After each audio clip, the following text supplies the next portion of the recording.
What's good, everyone? Welcome back to the show, man. Recap with Mo. Well, we're getting ready to get into another episode breakdown of Tyler Perry's SISTAS. But before we get into this thing, make sure to like and subscribe to this channel so you don't miss shit that's going down, alright?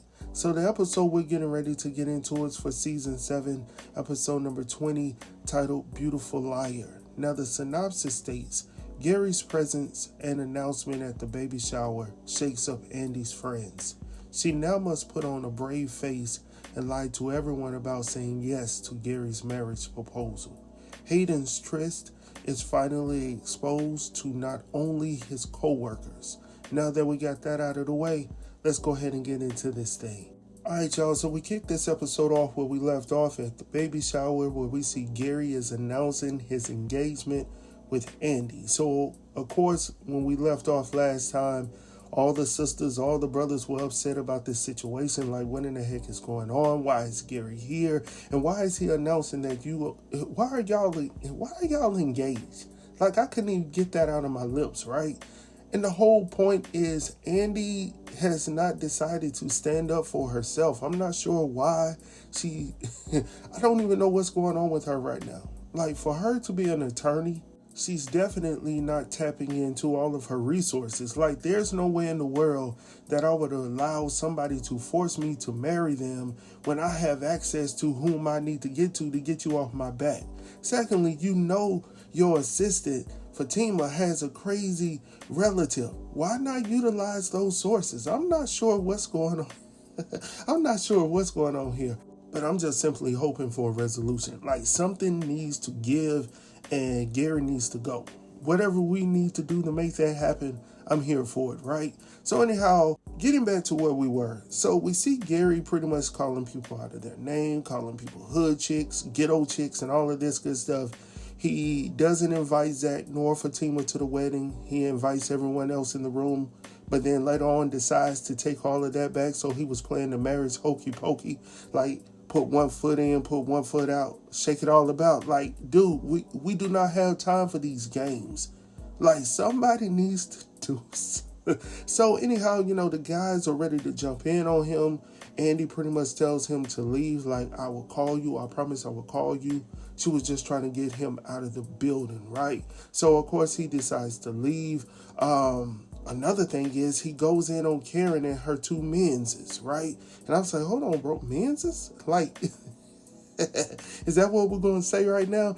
And even Maurice calls it out like, that's a little bit too much. Like, I'm sensing something here. And I was like, yeah, we're going to leave that alone. But anyhow, like I was saying, man, like, I think this scene went on a little bit too long, longer than it needed to.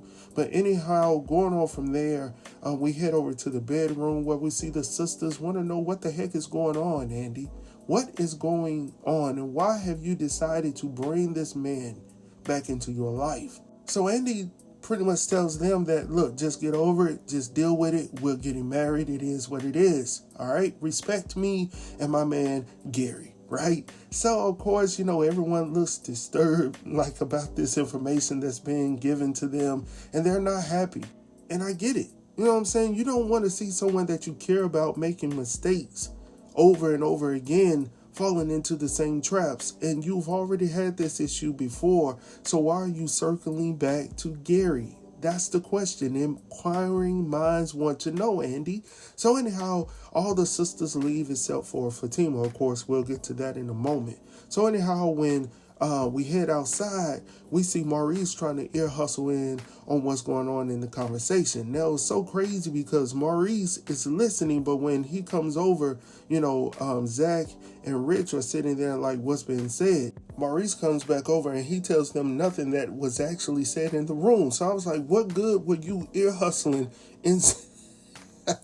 What good were you, bro? So anyhow, going on from there, the sisters come out. They tell the fellas that, they're just giving her some time to breathe or whatnot. Karen decides to go home because she tells them that it's been a long day. Thank you guys for coming out to support me and whatnot. Also, Danny takes her home. Sabrina and Rich, they decide to stay to help clean up the condo. And Maurice is supposed to, but he's trying to get up out of that, right? So anyhow, we head back into the bedroom where we see Andi is coming out of the bathroom and she's like, whew. Yes, they are gone. No, they not. Fatima's sitting on the bed, yo. So Fatima's sitting there like, yeah, I'm still here. Yeah, I'm here. So, of course, he was like, I see that. Yeah. So come on over here and sit down and talk to me real quick because I know the BS that you just gave us wasn't the truth. So anyhow, Andi finally comes over and sits down with Fatima. Now, let me tell y'all something. Fatima in this orange dress. Yo. Let me pause for a moment. Moment of silence, my brothers and sisters. Listen, Fatima. Girl, see, it's a Tennessee thing. See, y'all wouldn't understand that. It's a Tennessee thing. But anyhow, man, listen. So, let me get back to the story. See, y'all done got me off track. So when she finally sits down and she has this conversation with Fatima, Fatima's like, girl, what's going on? Like, this isn't you. I've worked around you. We both have dealt with Gary. Tell me the truth. So Andi then turns to Fatima and she's like, girl, it's a setup, girl. She was like, what? Yes, he set me up. He pretty much told, me that if I don't do what he asked me to do, then he gonna mess around and do something to Jordan, and I just can't have that happen. And she was like, oh, no, girl. No, that's what it is. I tried to hold it, y'all, but yeah, so she pretty much tells Fatima what's going on, and of course Fatima and she and Fatima, they embrace or whatnot, but you can already tell from the look on Fatima's face that she's saying one or two things.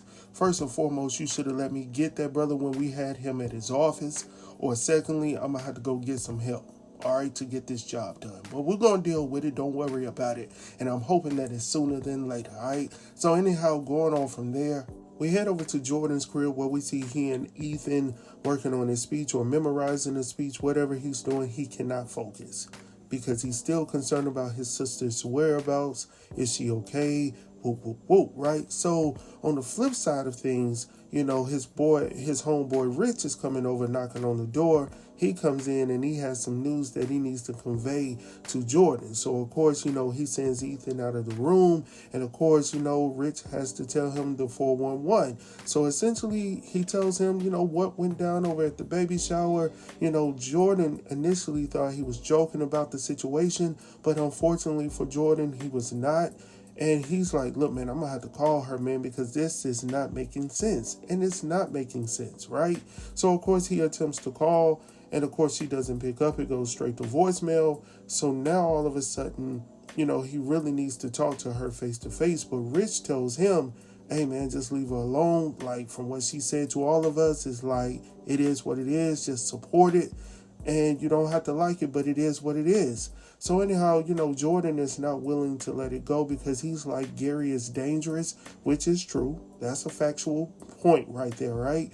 But at the same time, it's still not making sense to him because, the other day she was just telling him something and now all of a sudden she's engaged to be married to Gary once again. So it's not making sense. So going on from there, we then head over to Sabrina's crib where we see Rich has been a busy man because he went over to his friend's house and he was delayed to come over to Sabrina's house, who was waiting on him to show up. So he finally makes it over to Sabrina's house and he was like, look, I just had to go ahead and take care of some business. She's like, so you went over there to tell your homeboy what went down, right? He was like, I had to.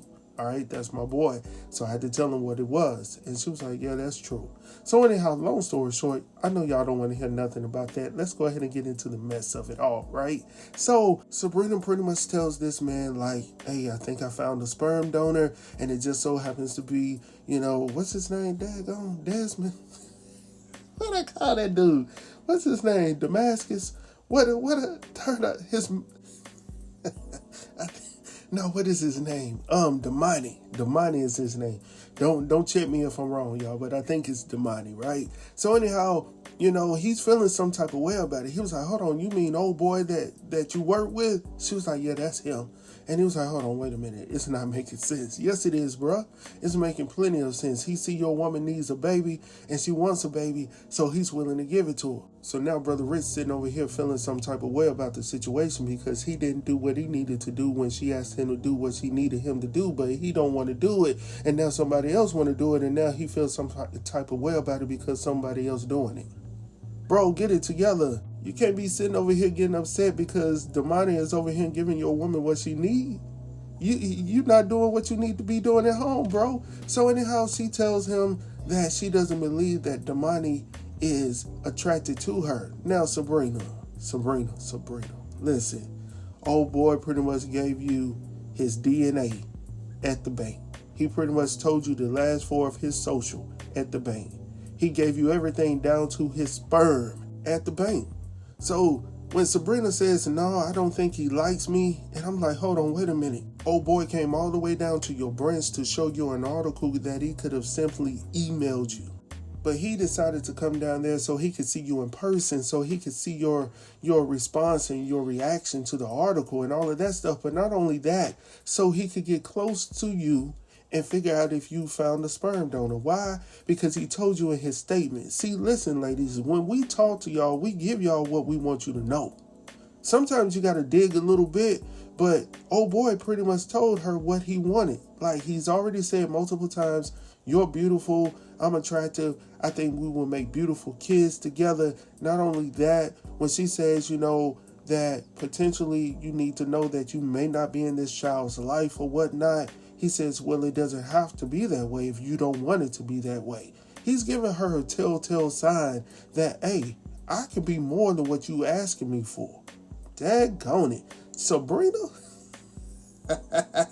Moving on, man. From there, we head over to Danny's crib where we see her on the couch, whatnot, in her robe, and in walks Tony. So when Tony comes in, he's obviously been to the gym, working out or whatnot. So he's not smelling too fresh, so he decides to go take a shower.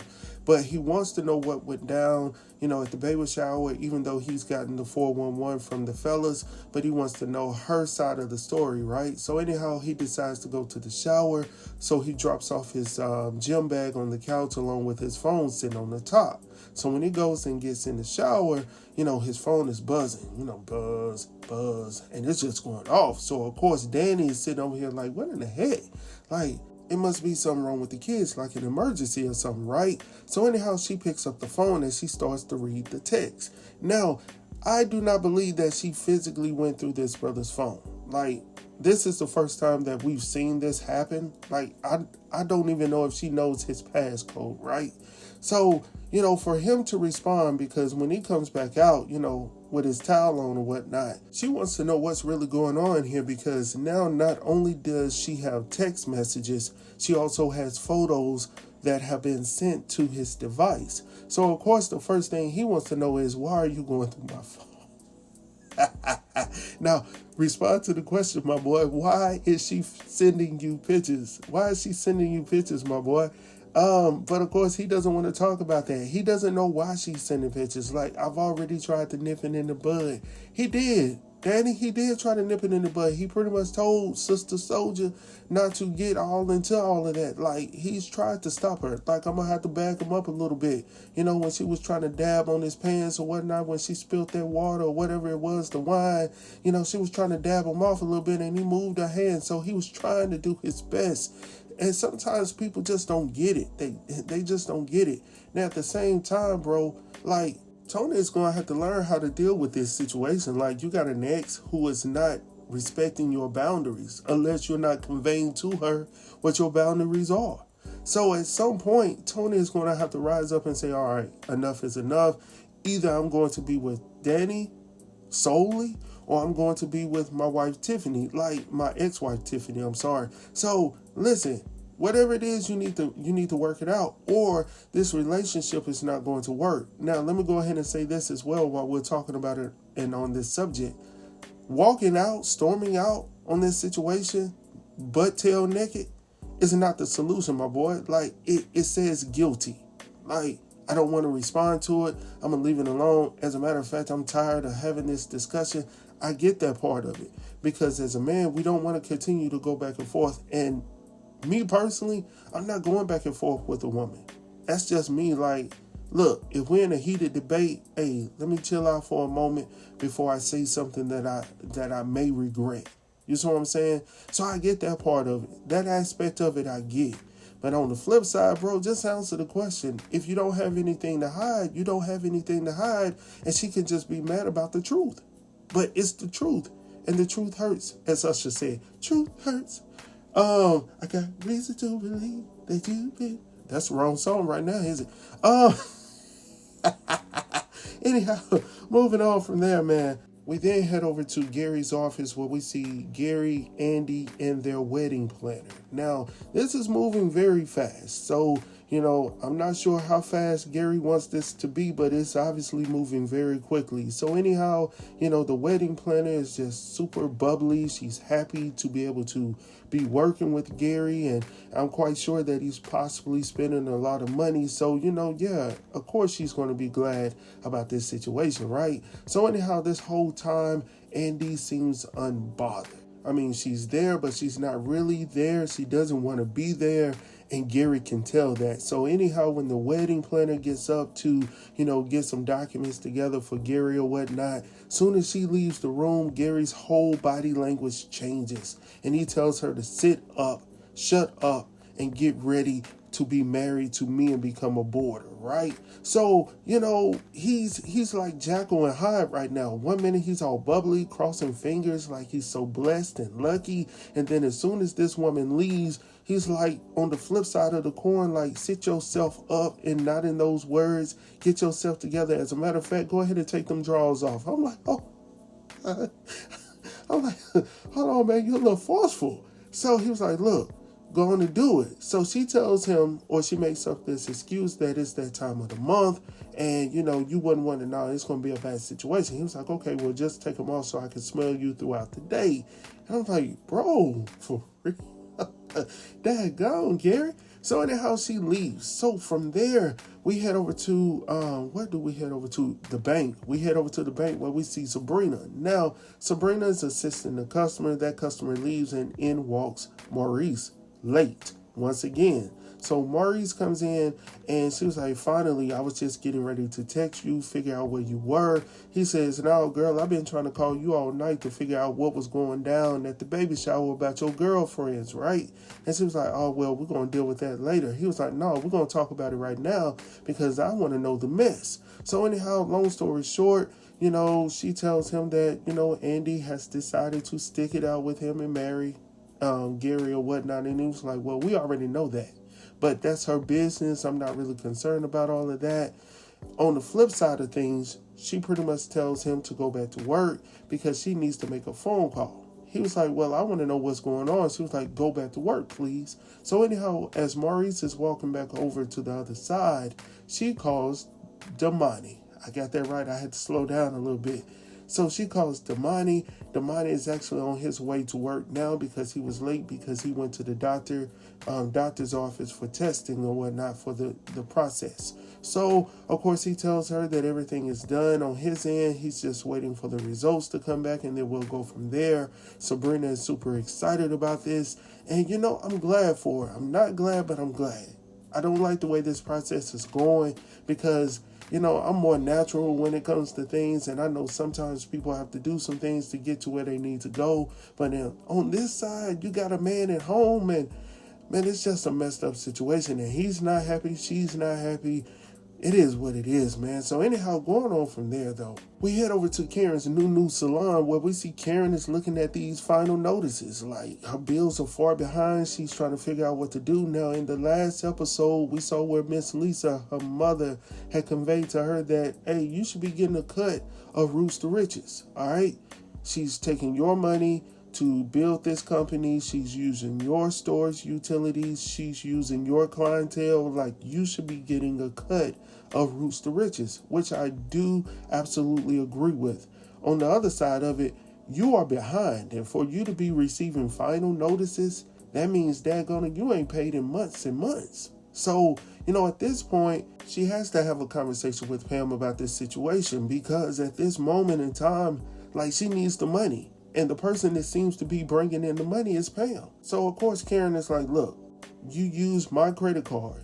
You haven't paid a bill. And she was like, oh, girl, we're going to pay that. It's going to be all right. She was like, no, Pam, I need my money now.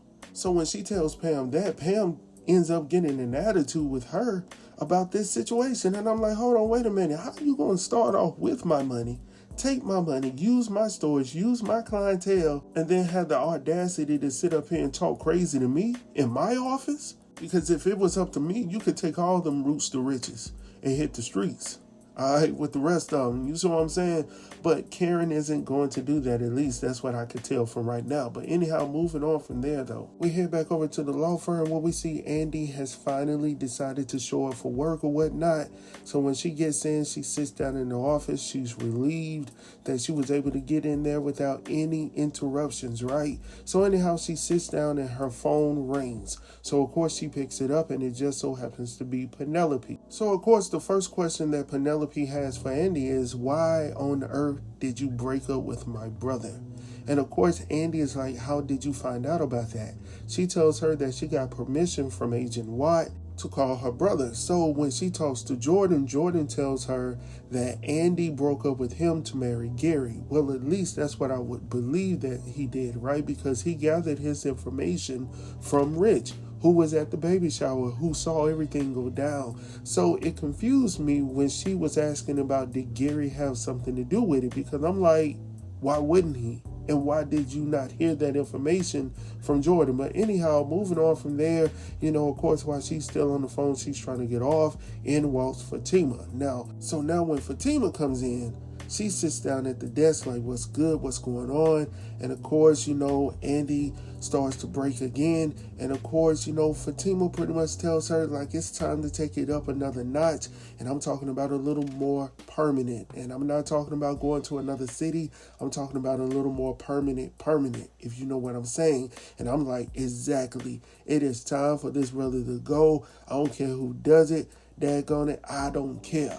Just get it done. Get the job done and don't mess up, all right? So anyhow, going on from there. So from there, we head over to Hayden's office where we see him doing a little bit of work, and in walks Miss Marie. So Miss Marie is coming to talk to Hayden, but not really talk to him, right? She just wanted to fill him up a little bit and tell him a little bit of information that she wants him to know. So when she comes in, he was like, hey, what's going on? Like, why are you here?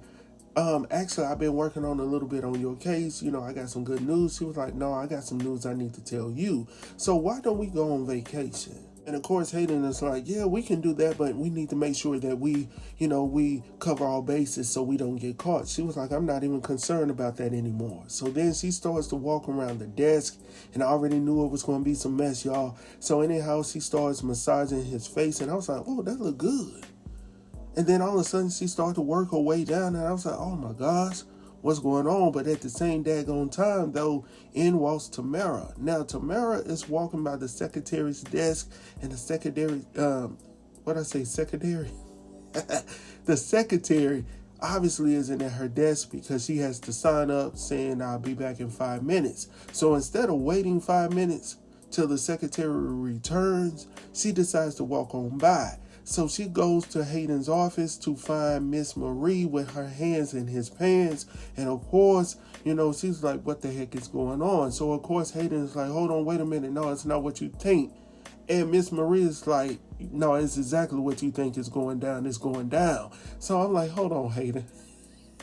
How you going to hide when it's there? So, don't believe your eyes, Tamara. Don't believe it. It is what it is. Don't believe. So anyhow, Tamara goes in, they go back and forth.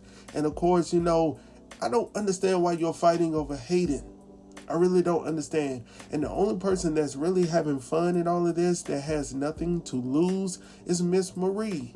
And see, this is what I'm saying about Hayden. Like, if you're really in a committed relationship, or you're trying to make a relationship work, doing what you were doing with Miss Marie won't help you win anything.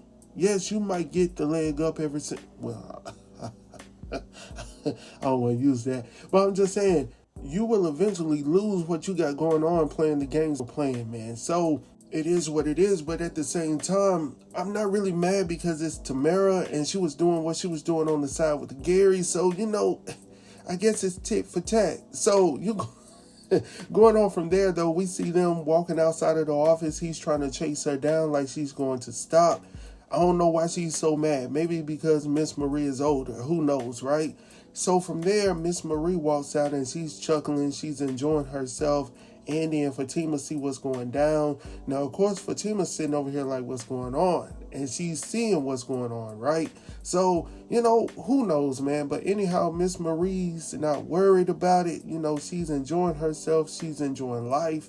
She's enjoying this divorce. And the only person that's losing in all of this is Hayden, right? Because he's going to lose his girlfriend or fiance or whatever she is. And then he may lose this case or lose his job because of what's going down. If they find out that he's fraternizing with the... Man, listen. That's good. Yeah, that might work. But... So anyhow, going on from there, we then head over to the juice bar where we see Tony and Rich. Now, I'm going to be real quick with this conversation right here. I was glad to see this conversation happen because this right here is what I love to see brothers doing, man. Picking each other up, working out our issues, our differences, whatever it is, working those things out to become better men, become better fathers, better husbands, all of those things, right? So right here, we see Tony is conveying to him that he's having issues with Danny and his ex-wife Tiffany sending images, and he doesn't know how to, get her to stop doing that. At the same time, he's talking to Rich, who's having issues with, what's his name? Daggone it, my mind is going blank again. What's his name? Damon? Damas? Daggone it. Damani, there it is, Damani, right? So Damani, he says he's an attractive guy and that he's trying to give, his girl, some sperm or whatnot. So Tony hearing this is like, hold on, bro, you're about to allow another man give your girl his seed and you don't have no problems with that? And of course, this is the first time that we really hear Rich go into detail why. At first, he had stated that, he was in a situation with a lot of kids. He just didn't want to do that. He grew up with a lot of family members. He just didn't want kids. But now we see that he really wanted to be more stable. He wanted to be more financially sound, mentally, financially, all of that stuff. That's cool. I get that part of it. I'm not even going to argue with that because I get that all the way around. But for you to completely deny yourself from this woman when you know that she's the one for you, like, as men, we know who's the one. We already know. When I met my wife, I said she the one. When we met freshman year in college, I knew she was the one for me. Like, bump all the rest of that. I can say whatever I want to say, but I knew deep down in my heart, man, that was the one for me. So, of course, I said, hey, man, we need to be together. And we've been together ever since. And you know what's so crazy about what I just said to you all? I've had men and women ask me, do I have any regrets about marrying my wife so soon? Like, we married at 25. So, a lot of people are like, man, that's super early. Like, you ain't got all of your little, your little stuff out and whatnot. And I was like, what stuff? Like, what was I looking for? I was looking for a wife. I was looking for someone that was stable. I was looking for someone that had her mind on straight. I was looking for someone that wanted kids because I wanted a family. We just gelled. So, of course, we've been stuck like glue ever since. But enough about me. I'm going to get back to the story. I know y'all did not come here for that. But I just thought it was a great conversation for these two guys to have. And maybe they can work out their issues with their significant others and get things straight. That's all we're asking for, Tyler. That's it. So anyhow, going for there, last but not least, we see Andi in her office and we see somebody rushing around the corner and somebody rushing from behind. So obviously the secretary has finally showed back up to work, but she still ain't doing her job because she's allowing people to pass right through. So anyhow, in comes Jordan busting through the door. And of course, the secretary is all apologetic, like, I'm sorry.